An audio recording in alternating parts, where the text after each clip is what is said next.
காலையிலேயே டாக்ஸிக் பார்த்துட்டு வந்திருக்கிறாரு.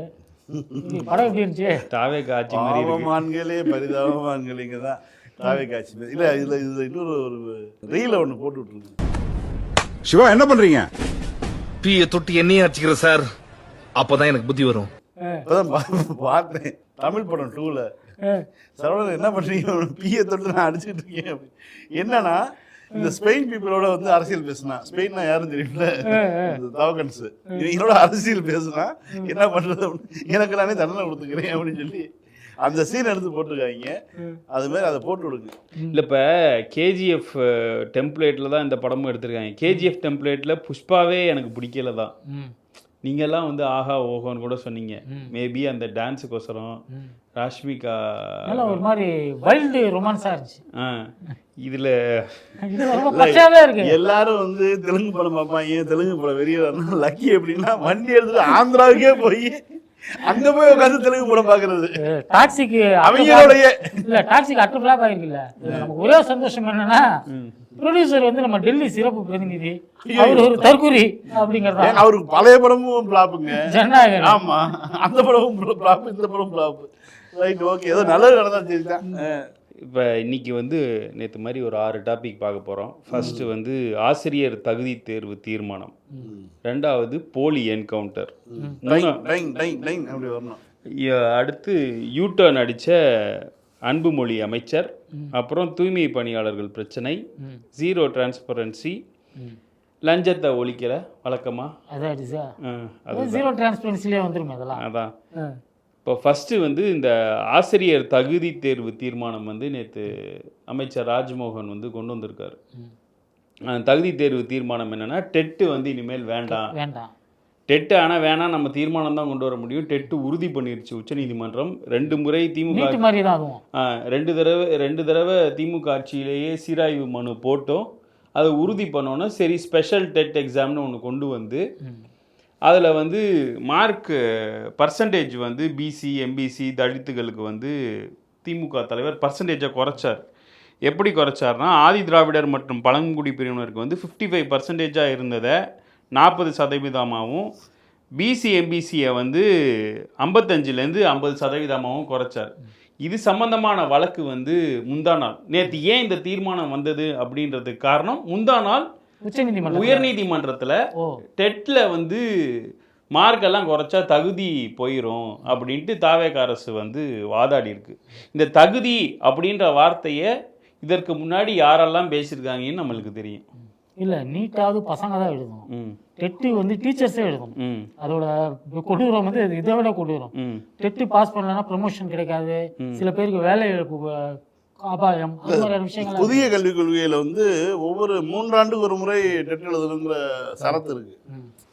ஆசிரியர் சொல்லிக் கொடுக்கக்கூடிய தகுதியோட இருக்காரா, அவர் புதிய சிலபஸ் வந்துச்சுன்னா அவர் அப்டேட்டா இருக்காரா அப்படிங்கிறத வந்து ஒரு 3 ஆண்டுகளுக்கு ஒரு முறை வந்து டெட் எழுதணும் அப்படிங்கிற மாதிரியான சரத்துக்கள்லாம் இருக்குங்கிறதா நான் புதிய கல்விக் கொள்கை எதுக்கக்கூடிய விஷயத்துல எல்லாத்துக்குமே தகுதி தேர்வு. மணியாற்ற வேலையை தவிர்த்துட்டு மீது எல்லாத்துக்குமே தகுதி தேர்வுங்கிறதா இந்த புதிய கல்வி. இல்லை, அது வந்து இதுவரையும் அது பாஜக மட்டும் இந்த மாதிரி தகுதி மெரிட் அப்படின்னு நம்மளை திரிச்சதை பார்த்தோம். இப்போ முறையா அதிமுகவில் கூட இந்த தைரியம் இல்லை, தகுதின்றது போயிடும். இப்போ கடந்த ஆட்சியில் வந்து 7.5% அதிமுக அரசு கொண்டு வந்தாலும், அதுக்கப்புறம் இன்னைக்கு இதே தேதியில் வந்து திமுக அரசு நடக்கும்போது அதுக்கு ஒரு கமிட்டி போட்டு அந்த 7.5% வந்து சட்ட ரீதியான அங்கீகாரம் கமிட்டி போட்டு அது ஏன் வேணும் அப்படின்றத பேக்கப் பண்ணுச்சு. அதிமுக அரசு தீர்மானம் மட்டும் தான் போட்டுச்சு, கவர்னர் அதை வந்து ஓகே பண்ணல. திமுக தான், இந்த திமுக தலைவர் தான் கவர்னர் மாளிகையை முற்றுகையிட்டு கவர்னர் கையெழுத்து போட வச்சார். அதுதான் வரலாறு. ஆனால் அந்த 7.5 அவங்க லீகலாக பேக் பண்ணதுக்கு திமுக அரசாங்கம் போராடிச்சு. இப்போ ஆசிரியர்களுக்கான தகுதி தேர்வில் மார்க்கை வந்து கம்மி பண்ணிட்டாங்க, அவங்களுக்கு எளிமையாக இருக்கணும் அப்படின்றத பண்ணால் தகுதி போயிடும். அப்படின்னா தாவேகா நடப்பது தாவேகா அரசு இல்லை. தகுதியை பற்றி தாவேகாவுக்கு பேசுவதற்கு தகுதி இருக்கிறதா அப்படிங்கிற ஒரு கேள்வி இருக்கும். இல்லை, இத்தனை நாள் வரையும் தகுதின்ற வார்த்தையை அடிக்கடி யூஸ் பண்ணது பிஜேபி. தகுதியான நபர்களுக்கு மட்டுமே ஸ்கீம்ஸ் கொண்டு வரும்னு சொல்வது பிரவீன் சக்கரவர்த்தி. இது எல்லாம் யாரோட குரல்னா ஆர்எஸ்எஸோட குரல். இல்லை, இது இந்த இடத்துல இன்னொரு விஷயம் கவனிக்கணும். வன்னி அரசு வந்து பாஜக பாஜக அரசு ஆர்எஸ்எஸ் அப்படின்னு 2 வார்த்தைகளை பயன்படுத்துறாரு. பதறி அடிச்சுட்டு ஆதவர்ஜுனா எந்திரிச்சு வழக்கமா ஆதவர்ஜுனா பேச்சவே வந்து நீக்குவாரு. இவர் சொல்றாரு அந்த 2 வார்த்தைகளை நீக்கிடுங்க அப்படின்னு. அது சபாநாயகருக்கு இவர் சொல்ற அளவுக்கு அவரு அதுலயே அந்த சட்டமன்றத்திலே அப்படியே நேற்று ஒரு பிளாக் காமெடி நடந்திருக்கு, நம்ம கண்ணில் படல. செயல் சபாநாயகர் யாருன்னு தெரியும்ல, ராஜ்மோகன் இருந்துட்டு எல்லாரும் உட்காருங்க, எதிர்கட்சினா உட்காருங்க உட்காருங்கன்னு சொல்லிட்டு இருக்கப்போ ஒரிஜினல் சபாநாயகர் இருந்துட்டு எப்பா நீ மூல உட்காரு அப்படின்னு இருக்காரு. சபாநாயகருக்கு ஒரு கண்ணியம் இருக்கு, அவர் எழுந்தா அனைவரும் அமரணும். இப்பவும் இதேதான், இப்பவும் அதேதான். உட்காருங்க, உட்கார்ந்து பேசுங்க, உட்காருங்க, உட்கார்ந்து பேசுங்க. பள்ளிக்கல்வித்துறை அமைச்சர் பேசுறது, உட்காருங்க, உட்காருப்பா, உட்காருப்பா, உட்காருங்க. அடுத்தது வந்து போலி என்கவுண்டர். கர்நாடகாவில் நடந்தது போலி என்கவுண்டர் தான், ஷார்ட் ரேஞ்சில் வச்சு சுட்டிருக்காங்க அப்படின்னு வந்து. அதை விட ரொம்ப முக்கியமானது அதில் வந்து என்னன்னா, ஒவ்வொருத்தருக்கும் விழா எலும்புகள் 3 முதல் 7 எலும்புகள் உடைஞ்சிருக்குது அப்படின்னு வந்து அந்த மாநிலத்தினுடைய சித்திரவதை செய்யப்பட்டு தான் வந்து கொல்லப்பட்டிருக்காங்க. சிபிஐ விசாரணை வேணும்னு எல்லாரும் கேட்குறாங்க. ஆனால் கர்நாடகா முதலமைச்சர் DK சிவகுமார் ஒரு மிரட்டினார்ல, எங்க மாநில பிரச்சனையில நீங்க தலையிடாதீங்க, கரூருக்கு நாங்க சிபிஐ விசாரணை கரூர் பிரச்சனை நாங்க தலையிட்டோம். அதனால வந்து இவர் வாயவே திறக்க மாட்டேங்கிறார். எது சொன்னாலும் அங்க இருந்து கரூர்னு சொன்னாங்கன்னா என்ன பண்ண முடியும்? 2 நாள் முன்னாடி எதிர்கட்சி தலைவர் கூட இது சம்பந்தமான பேச ஆரம்பிச்சார். அதுக்கும் எந்த பதில் வந்துச்சானா வரல. அதில் அவங்க என்ன நினச்சிருப்பாங்க, இதில் எப்படி கலைஞரை வந்து கொண்டு வந்து திணிச்சு டைவர்ட் அண்ட் டிஸ்ட்ராக்ஷன் பண்ணலான்னு நினச்சிருப்பாங்க. அதுக்கான வாய்ப்புகள் இல்லாததுனால இவர் பேசுகிறத மட்டும் விட்டுட்டு அப்படியே எந்த என்கவுண்டர் நடந்தாலும் எந்த ஒரு உயிர் பலியானாலும் வந்து அரசு சார்பாக ஒரு நிவாரணத்தை கொடுத்துட்டா அந்த பிரச்சனை முடிஞ்சிடும் அப்படின்னு நினைக்கிறாங்க. தாவேக அரசாங்கத்துடைய அணுகுமுறை கடந்த 3 மாதமாகவே இப்படிதான் இருக்கு. நிவாரணம் கொடுத்ததோட பிரச்சனை இல்லைக்கு பாதிக்கப்பட்டவங்க மேலே பழி போடுறாங்க. இல்ல என்ன ஆச்சு ஏதாச்சுன்னு எதையுமே விசாரிக்கணும் அப்படிங்கிற ஒரு முனைப்பே கிடையாது. கோயம்புத்தூர்ல அந்த அமுதன்ற பையனை வந்து அடிச்சு கொண்டிருக்காங்க. அந்த பையன் போலீஸ் ஸ்டேஷன்ல கம்ப்ளைண்ட் கொடுத்துருக்கா, அப்படி போதை மருந்து விற்கிறாங்க அப்படின்னு. அதை வந்து இன்னார் விற்கிறாங்க அப்படின்ட்டு சொல்லி 3ஆவது நாள் அந்த பையன் இறக்குறான். அதை வந்து கும்பல் படுகொலை அப்படின்றது வந்து அந்த செத்து போன பையனை வந்து அக்யூஸ் பண்ணியிருக்காங்க இந்த அமைச்சர்கள். 8 தலித் அமைச்சர்களும் பெருமாட்சிக்கிறாங்க. ஒரு தலித் மாணவனுக்கு இது மாதிரி நடக்குதுன்னும் போது அந்த தலித் அமைச்சர்களே வச்சது கும்பல் படுகொலை அப்படின்னு சொல்ல வைக்கக்கூடிய அளவுக்கு கொடுமையா இருக்கு. அடுத்ததா யூட்டர்ன் அடித்த அன்புமொழி அமைச்சர் யாரு? பாத யாத்திரை போயிட்டு இருக்காருங்க, அவரே நோன்றீங்க? இல்லை, அவர் சொல்லணும். முந்தா நாள் வந்து ரொம்ப கோவப்பட்டு எங்ககிட்ட ஃபைல் இருக்கு, நானே சாட்சி, நானே கொடுத்துருக்கேன் அப்படின்னாரு.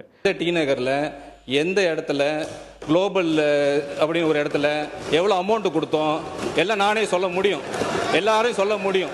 நீங்கள் லஞ்சம் கொடுத்ததே தவறுன்னு சொல்கிறாங்க. இல்லை அப்படி இல்லை. நான் வந்து ஒரு விட்னஸாக தான் இருந்திருக்கேன். நான் விட்னஸ், அது வந்து லஞ்சம் கிடையாது. லஞ்சம்ன்றது சென்ஸு அவங்க கட்டாயப்படுத்தியிருக்காங்க. அதாவது ஒரு ப்ராப்பராக டாக்குமெண்ட்ஸ் இருக்க பார்த்து டிலே பண்ணுறாங்க இல்லையா, ஒரு ப்ராப்பர் டாக்குமெண்ட்ஸ்லாம் கொடுப்போம் இல்லையா, அது டிலே பண்ணதுனால அந்த கன்சார்டியம். அப்பா நீங்கள் சாயந்தரம் வந்து முன்னாள் கல்வி அமைச்சர் அன்பில் மகேஷ் இருந்துட்டு, ஆனால் இதுக்கு நானே சாட்சி என்று சொல்லுகிறார். அப்போ அவர் கொடுத்தது மிகப்பெரிய தவறு. ஆக அவர் மீது என்ன கேட்டால் ஒரு நடவடிக்கை எடுக்கப்பட வேண்டும். ஒரு அமைச்சராக அவரை டிவிஎஸ்சி விசாரிக்கணும் அப்படின்னு பிரஸ் மீட்டு அறிவாலயத்தில் கொடுத்தாரு. இன்னைக்கு வந்து யூட்டர்ன் அடிச்சிட்டாரு. நான் கொடுக்கல, கொடுக்கறவங்களோட கூட இருந்தேன். குமார் அது கொடுத்ததா சொல்லிக்கிட்டாங்க. அவங்க ரொம்ப ப்ரெஷர் பண்ணி வாங்கிட்டாங்கன்னு சொல்லி அவங்க சொன்னாங்க. அதை விட்டுருங்களேன். சட்டசபையில பேசிட்டு போவ அதை எப்படி விட முடியும்? நீ சட்டசபையில நீ எதை வேணாலும் பேசிட்டு போவீங்களா? முன்னாடிலாம் சட்டசபையில அவை குறிப்பில் இருந்து நீக்கப்பட்ட விஷயங்கள் வந்து அடுத்த நாள் பேப்பர்ல வராது. இப்ப நீங்க லைவ்ல விடுறீங்க, அது கட் பண்ணி ரீல்ஸா வருது. அதுக்கு ஒரு முடிவு எடுக்க மாட்டேங்கிறீங்க. ஒருத்தன் இதுக்காகவே இருக்கிறான். ஆமா, நீங்க காசு கொடுத்து பல்வேறு யூடியூப் சேனல்ல இதை போட வைக்கிறதுக்காக தான் நீங்க இது பேசுறதே. இதை இன்னைக்கு இந்த காசு கொடுத்து தானே போறீங்க ரீல்ஸ. அப்புறம் தொழில்துறை அமைச்சர் வந்து வேற மற்ற ஊடகங்கள்லாம் வந்து காசு வாங்கிட்டு போடுறாங்க அப்படின்னு சொல்றாங்கன்னா, இவங்க காசு கொடுத்து ரீல்ஸ் போடுறதுனால இவங்களுக்கு எதை பார்த்தாலும் மஞ்சளாவே தெரியும். இல்லைங்க, இவங்க அந்த விஜய் பிரச்சாரத்துக்கு போகும்போது முழுக்க யூடியூப்ல லைவ் பண்ணாங்கல்ல, அதுவே பே பண்ணி செய்யப்பட்டதுதான். அது வேணா எடுத்து பார்க்கட்டும். இல்ல, அது பிரச்சாரத்துக்கு அவங்க காசு கொடுத்து பண்றது ஓகே. நீ சட்டமன்ற குறிப்பிலேருந்து நீக்கப்பட்ட விவகாரத்தை வந்து நீ உன்னோட யூடியூப் சேனல்ல போடுற, உன்னோட சோஷியல் மீடியா பேஜஸ்ல போடுறனா, இதுவரையும் ஏன் சபாநாயகரை நீ என்னவா மதிக்கிறான்னு இருக்கு. சபாநாயகர் ஏன் நடவடிக்கை எடுக்க மாட்டேங்கிறாரு? இது முக்கியமான பிரச்சனையா இல்ல? நடவடிக்கை எடுப்போம்னு சொல்லியிருக்காரு. எடுப்போம்னா எப்ப எடுக்கிறது? அதான் எடுப்போம், அவ்வளவுதான். குணாபேர பிரச்சனைக்கு என்ன அதிமுகவினர் கொடுத்திருக்கக்கூடிய புகாருக்கு என்ன நடவடிக்கை, அதே மாதிரி நடவடிக்கை. ஒரு வீடியோ நல்லா வெளியே போயிருச்சுன்னா அதோட அவ்வளவுதான். இங்க இருக்கக்கூடிய டிஜிட்டல் யுகத்துல இவங்க டெக்னிக் தாங்க, எடுக்க மாட்டோம், நடவடிக்கை எடுக்க மாட்டோம்னு சொன்னாதானே நீங்க வந்து சண்டை போடுவீங்க. எடுப்போம் அப்படின்னு சொல்லுவாங்க, அவ்வளவுதான். எப்போ எடுப்பீங்கன்னா கேட்டீங்கன்னா எடுப்போம் அப்படின்னு திரும்பி இப்ப அந்த ரமேஷா இருக்கட்டும், அமைச்சர் ரமேஷா இருக்கட்டும், மற்ற அமைச்சர்களா இருக்கட்டும், அவங்க எல்லாம் தெரியுது நான் இந்த பேச்சு பேசினா இந்த அவை குறிப்பிலேருந்து நீங்க அப்படின்னு சொல்லிட்டு பேசுறாங்கன்னா சபாநாயகரை அவர்கள் எச்ராஜா சொன்ன மாதிரி, எச்ராஜா ஹைகோர்ட்ல சொன்ன மாதிரி தான் மதிக்கிறாங்கன்னு அர்த்தம்.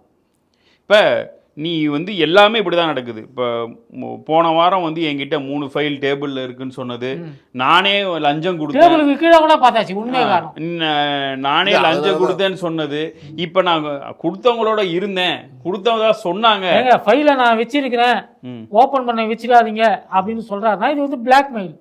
அதுவும் இல்லாமல் அதை ஓபன் பண்ணாம நீ வச்சிருக்கிறனா சட்டப்படி நீ குற்றவாளி. அந்த ஃபைலுக்குள்ள ஏதோ ஒரு குற்றம் நடந்திருக்குன்னா அந்த குற்றத்தை மறைக்கிற நீதான் குற்றவாளி. இந்த போக்கிரி படத்துல வந்து வசனங்கள் வரும், அந்த படமா பார்க்கும்போது அந்த வசனம்லாம் இருக்கும். ஆனா உண்மையிலேயே சட்டமன்றத்துல உட்கார்ந்து இருக்கிறப்ப இவங்க பண்ற காமெடி எல்லாம் பாக்குறப்ப லொல்லு சபால ஒரு தடவை போக்கிரி படத்துடைய வசனகர்த்தா பிரபாகர் என்னுடைய நண்பர் தான். அவரை விட்டு சட்டமன்றத்துக்கு வசனம் எழுத வச்சோம்னா நல்லா இருக்கும், பாக்கிறதுக்கு மாசம். ஆனா லொல்லு சபா சாமிநாதனை விட்டு எழுதுறாங்கன்னு நினைக்கிறேன். சாமிநாதன் தான் லொல்லு சபாக்கு எழுதுறது, ராம்பாலா சாமிநாதன் அந்த டீமை வச்சு எழுதுறதுனால அப்படியே இருக்கு. அடுத்ததா தூய்மை பணியாளர்கள் பிரச்சனை. தூய்மை பணியாளர் பிரச்சனையில போன ஆட்சியில நடந்தப்ப ஆனியன் ரோஸ் சார்பா நம்ம பேசும்போதே பிரைவேட்டைஸ் பண்ணுங்க அப்படின்றதுல நமக்கு மாற்று கருத்து இல்லை. ஆனால் அந்த மேன் ஹேண்டில் பண்ணாதீங்க அப்படின்றதும் ஒரு பிரச்சனை. நம்ம வந்து திருமாவளவன் கிடையாது. திருமாவளவன் போன தடவை பிரைவேட்டைஸ் பண்ணுங்கன்னு பாரு, அப்புறம் இந்த ஆட்சி வந்தானே வேற மாதிரி பேசுவார், மாற்றி பேசுவார். இப்போ இருக்கக்கூடிய பிரச்சனை என்னன்னா, இவங்கெல்லாம் வந்து ஊதிய உயர்வு கேட்டு போராடுறாங்க. அவங்க என்ன சொல்கிறாங்கன்னா, நான் 19,000 சம்பளம் வாங்குறேன், நீங்கள் வந்து உங்களுடைய எம்எல்ஏக்கு கார் ஓட்டுறவங்களுக்கு வந்து 25,000 இது பண்ணுறீங்க, நாங்கள் வந்து மழை தள்ளுறோம், செத்துப்போன நாய் அல்றோம், ரொம்ப கஷ்டமாக இருக்குன்றாங்க. நேற்று போராடிட்டு இருந்த இடத்துல கரண்ட்டை கட் பண்ணியிருக்காங்க. 25,000 சம்பளம் கொடுக்குறது யோசிக்கிறாங்க. மக்கள் வறுப்பின்னு தானே சார் எங்களுக்கு சம்பளம் தராங்க. நாங்கெல்லாம் தாழ்த்தப்பட்டவங்க தரித்திர மக்கள்கிட்ட எங்களை ஒதுக்கி வைக்கிறாரா? ஏன் சார் எங்கள் உரிமை நாங்கள் கேட்குறோம் சார். இந்த ரிப்பன் மாளிகைக்குள்ளே விட மாட்டேன்றாங்க சார். ரிப்பன் மாளிகை யாருக்கு சார் சொந்தம்? லைலாமணி போயிருக்காரு. லைலாமணி போறது எங்களுடைய ஆதரவு உண்டு சொல்லியிருக்காரு. ஆளுங்கட்சியில இருக்கு உங்ககிட்டதான் கேக்குறாங்க. ஆதரவு உண்டுனா அந்த பிரச்சனையை நிவர்த்தி பண்ணி கொடு, அவங்க கேட்கறத பண்ணி கொடு. ஆதரவுன்னு வாயால உருட்டினா மட்டும் போதுமா? கையில ஏதாவது கொடு. நீ யாரு முதல்ல? நீ அரசு பொறுப்புல என்ன பொறுப்புல இருக்க? பாடநூல் கழகத்துல இருக்கு. உனக்கும் தூய்மை பணியாளருக்கும் என்ன சம்பந்தம்? அங்க போக வேண்டிய ஆட்கள் யாரு போகணும்? நகராட்சி நிர்வாகத்துறை அமைச்சர் போகணும், அல்லது ஏதோ ஒரு அமைச்சர், சென்னையில் இருக்கக்கூடிய அமைச்சர்கள் யாரோ ஒருத்தவங்க போகணும். இதுதான் வந்து முறை. அவர்களோட பேச்சுவார்த்தை நடந்தக்கூடிய நகராட்சித்துறை அமைச்சர், நகராட்சித்துறை அமைச்சர், நகராட்சித்துறை அமைச்சர். ரைட்டு, சரி, அது ரைட்டு. அப்போ ஒரு ஒன்றும் இல்லை, புசியா வந்தாவது போகணும். அப்போ வேற யாராவது ஒருத்தர் தொழிலாளர் நலத்துறையவே வச்சிருக்காங்க, அந்த ஆள் போகணும். அந்த தொழில்துறை அமைச்சர் போகணும். யாரோ ஒருத்தவங்க போய் பேசணும். புசியானதா ஆக்டிவா வண்டியில போயிருக்கலாம், நல்லா இருந்திருக்கும். ஒரு எனக்கு தெரிஞ்சு ஒரு கடந்த 4-5 நாட்களாகவே வந்து தூய்மை பணியாளர்கள் பிரச்சனை வந்து ரொம்ப உக்கிரமாக இருந்துச்சு. அப்போல்லாம் வந்து திமுக சார்பான ஆட்கள் வந்து ஒருத்தரை தேடிட்டு இருந்தாங்க. யாருன்னா புளியந்தோப்பு மோகனை. ஏன்னா புளியந்தோப்பு நேற்று போய் உட்கார்றதுக்கு காரணம் லைலாமணி வரப்ப. அதாவது நீட் போராட்டம் நடக்கும்போது இவர்கள் தாவேக அரசு வந்து மாணவர்களை ஒடுக்கணும்னு தனியா உண்ணாவிரதம் இருந்தாங்க. உடனே ஒரு நேம் சேக்குக்கு தீர்மானம் கொண்டு வந்து தாவேகா வந்து நீட்டுக்கு எதிராக இருக்கு அப்படின்ற ஒரு இது. இங்க லைலாமணி வரப்ப எதுவும் பிரச்சனை வரக்கூடாதுன்றதுக்கு முன்னாடியான ஒரு டேமேஜ் கண்ட்ரோல். இல்ல நீ போய் போன தடவை நடந்த போராட்டம் என்னென்ன பேசுனேன். நீங்க வந்து உங்க அப்பாவுக்கு எப்படி இதுல படுத்தீங்களோ அது மாதிரி நீங்க போய் படுக்கணும்னா யாரு சிட்டிங் சிஎம் நீங்க மெரினால படுக்கணும்னா நீங்க வந்து உதவி செய்யுங்க. இந்த உங்க அப்பாவுக்காக போராடினவங்க இந்த மக்கள் தான். என்னென்ன பேசுனேன் இன்னைக்கு வாயில என்ன வச்சிருக்கு அப்படிங்கிற கேள்வி கேட்போமா மாட்டோம். இல்ல சோசியல் மீடியால இந்த நீலம் அமைப்பு, எவிடன்ஸ்க்கு எதிர் ஒரு போராளிகள், ஒரு செட் ஆஃப் போராளிகள் இருப்பாங்களே இந்த மாதிரியான பிரச்சனைகளை பேசக்கூடியவர்கள், அவங்க தான் ஒன்றும் பேசுகிற மாதிரியே தெரியல. இல்லை, ஆழ்ந்த அமைதி தான் அங்கே நிலவுது. போன ஆட்சியில் இதே பிரச்சனை நடக்கும்போது தூய்மை ரிப்போர்ட்டர்ஸாக இருக்கக்கூடிய ஜேர்னலிஸ்டாக இருக்கக்கூடியவர்கள்லாம் திமுகலேருந்து சிஎம் வந்து பார்த்து தான் பேசுவேன் அப்படின்னு தூய்மை பணியாளர்கள் கோரிக்கை வைக்கிறாங்க, சிஎம் வந்து பார்க்கல அப்படின்னா போட்டிருக்காரு. கரெக்டு தான், தூய்மை பணியாளர் பிரச்சனை சிஎம் மு.க. ஸ்டாலினே வந்து பார்த்துருக்கலாம், பேசியிருக்கலாம். ஆனால் அமைச்சர் சேகர் பாபு வந்து பார்த்தார். இன்னைக்கு அவர்கள் போடக்கூடிய ட்வீட் என்ன தெரியுமா? போன ஆட்சியிலே பிரைவேடைஸ் பண்ணியிருக்கணும், பண்ணலை. நீங்க அதெல்லாம் போன ஆட்சியில போராடினதே பிரைவேடைஸ் பண்றதுக்காக தானே. பிரைவேடைஸ் பண்ணாதீங்க அப்படின்னு தானே போராடினாங்க. இப்போ உங்க தாவேக அரசுக்கு வைக்கிற கோரிக்கை ஜேர்னலிஸ்ட் பிரைவேடைஸ் பண்ணிடுங்க. இல்ல, உங்களுடைய நிலைப்பாடு நான் தெளிவா கேட்கிறேன். நான் தலித்துகளுக்கு ஆதரவாக இருப்பதா இல்லைன்னா வந்து தாவேகாவுக்கு சும்படிப்பதா? இந்த அரசுக்கு ஒரு அக்கௌண்டபிலிட்டின்றது ஒண்ணுமே கிடையாது. விஜயோட இமேஜ் எந்த இடத்துலையும் டேமேஜே ஆகக்கூடாது அப்படின்றதுல விஜயை சுத்தி இருக்கிற சிண்டிகேட் மட்டும் இல்ல, ஊடகங்களும் ஊடகங்களும் வந்து மிக முக்கியமா காசு வாங்கிட்டு நியூஸ் போடுறீங்கன்னு தொழில்துறை அமைச்சர் சொல்லக்கூடிய அதே ஊடகம் வெக்கமான சூடு சொன்னா யாராவது மறுப்பு தெரிவிச்சிருக்கணும். பத்திரிகை வந்தது பிசினஸ் ஸ்டாண்டர்ட்ல, பிசினஸ் ஸ்டாண்டர்ட்ல வந்து பிசினஸ் ஸ்டாண்டர்ட் காசு வாங்கிட்டு போடுற பத்திரிகைனா உங்களுக்கு நியூஸ் பண்ணிட்டு இந்த மாதிரி லோக்கல் பத்திரிகைகள்லாம் வந்து நல்ல உண்மையை தான் சொல்றாங்க. ஒன்றும் இல்லை, இப்போ இந்த வருஷத்துக்கான ஜிடிபி ஜிஎஸ்டிபி எல்லாம் வரும், அதெல்லாம் காசு கொடுத்து வர முடியாது.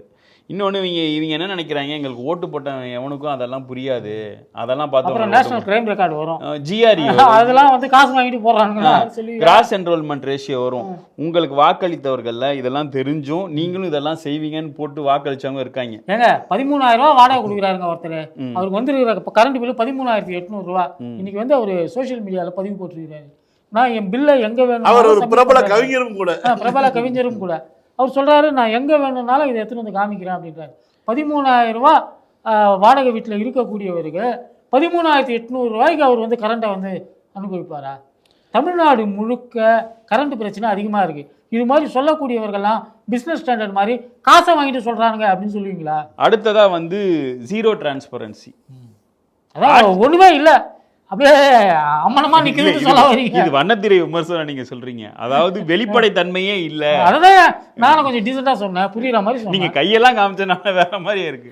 சரி, அடுத்ததா வந்து காரைக்குடியில இருக்கக்கூடிய அமைச்சர் பிரபு அவர்கள் வந்து எம்எம்டிஆருக்கு எதிராக முதலமைச்சர் வந்து ஒன்றிய அரசுக்கும் மோடிக்கும் கடிதம் எழுதியிருக்காரு, அந்த சட்டம் நிறைவேற்றின அன்னைக்கு அப்படின்னு.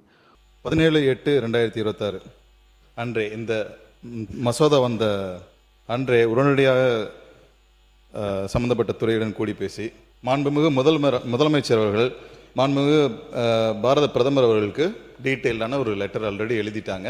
உதாரணமாக கடிதம் எழுதினது அப்படின்றது வந்து எல்லா ஊடகங்கள்லையும் வரும், அப்படி இல்லைன்னா டிஎன்டிபிஆர் சைட்டில் இருக்கணும். முதலமைச்சர் மோடிக்கு கடிதம் எழுதினார் அப்படின்னா சிஎம்ஓ தமிழ்நாடு ஹேண்டில்லையாக இருக்கணும், கண்டிப்பா இருக்கணும். ஏன்னா லவ் லெட்டர் தான் யாருக்கு எழுதியிருக்காரு யாருக்குமே தெரியாது. இது என்ன லவ் லெட்டரா? நீ வந்து அரசாங்கம் சார்பா ஒரு உரிமை, அரசு கடிதம் வெளியாகுதுன்னா அனுப்புறாரு அப்படின்னா அது வந்து கடிதத்தை கூட இல்ல, தினத்தந்தியில கூட வரலையே. இல்ல கடிதத்தை வெளியில கூட தேவையில்லை. ஆனா அந்த என்ன சரத்துகள் எதுக்காக அந்த கடிதம் எழுத ஆகஸ்ட் 17 எழுதியிருக்காரு, இன்னைக்கு தேதி ஆகஸ்ட் 26, இன்னைய தேதி வரையும் இல்ல. இன்னொன்னு போன ஏன்னா டிஐபிஆர் வந்து கோட்டையில இருந்து அனுப்பி கலைவன அரங்கத்துல உட்கார வச்சுட்டாங்க, அதனால அவங்களுக்கு வந்து அந்த என்ன நடக்குது தெரியல, அதான் விஷயம். இது என்ன புறாவா எடுத்துட்டு போய் கலைவாணர் அரங்கத்துல கொடுக்க போகுது. இன்னொரு விஷயம் நமக்கு எல்லாம் தெரிஞ்சது, வெற்றி பண்டிட்டை வந்து ஒரு அரசு பொறுப்புல நியமிச்சு அதுக்கப்புறம் பேக் அடிச்சு ஆலோசகரா நியமிச்சாங்க. அதுக்கப்புறம் விகடனில் வந்து போன வாரம் ஒன்று போட்டிருக்காங்க, அவர் வந்து ஹெச்ஆர்என்சியில் வந்து ஒரு முக்கிய பொறுப்பு போட்டிருந்தாங்க. இப்போ அந்த பொறுப்புலேருந்து பிடிக்கணும், நமக்கு தெரியாது, போட்டதே தெரில. விகடனுக்கு மட்டும் எப்படி போகுது தெரியலையே.